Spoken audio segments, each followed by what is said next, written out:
HS scooty distribution 2026-2027 doctor Banikanta Kakati merit award regarding এটা ডাঙৰ update. বহুত ষ্টুডেণ্টে প্ৰব্লেম ফেচ কৰি আছিলা যে দাদা মোৰ ভুল হৈছে কিবা বা আদাৰ ষ্টেটত মই পঢ়িম, মই কি অপশ্যন চুজ কৰিম। চ' ইতিমধ্যে ডাইৰেক্টৰ অফ হায়াৰ এডুকেশ্যনে টেকনিকেল টিমে আপডেট কৰিছে। যিসকলৰ কিবা ভুল আছে, যিসকল ষ্টুডেণ্টৰ কিবা ভুল হৈছিলে আবেদন কৰোঁতে বা ৰেজিষ্ট্ৰেশ্যন নম্বৰ ভুল হৈছিলে বা কিবা ভুল হৈছিলে, দেন তোমালোকে ফাৰ্ষ্ট অফ অল চোৱা ইয়াতে এডিট নিউ, ইয়াতে নিউ চোৱা, ইয়াতে লিখা আছে new edit application option is now available for the eligible applicant. যদি তুমি অলৰেডি এপ্লাই কৰিছা, লগ ইন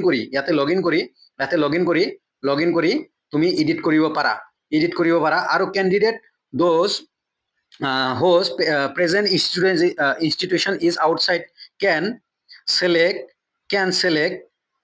select কি কৰিব লাগিব, institute outside of Assam can select the other option. তোমালোকে আদাৰ অপশ্যন চেলেক্ট কৰিবা আৰু ৰিমাৰ্কত কিবা লিখি দিবা যে তোমাৰ কলেজখনৰ নাম কি, কোনখন ষ্টেটত আছে সেইখিনি লিখি দিবা।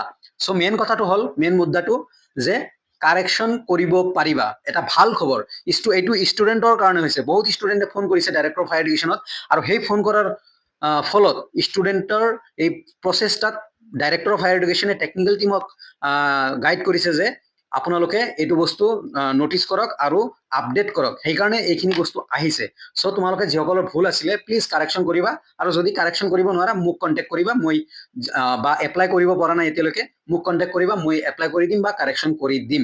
Don't worry. চ' ভিডিঅ'টো প্লিজ শ্বেয়াৰ কৰিবা সকলোকে, যাতে সকলোৱে কথাখিনি গম পায়। ধন্যবাদ।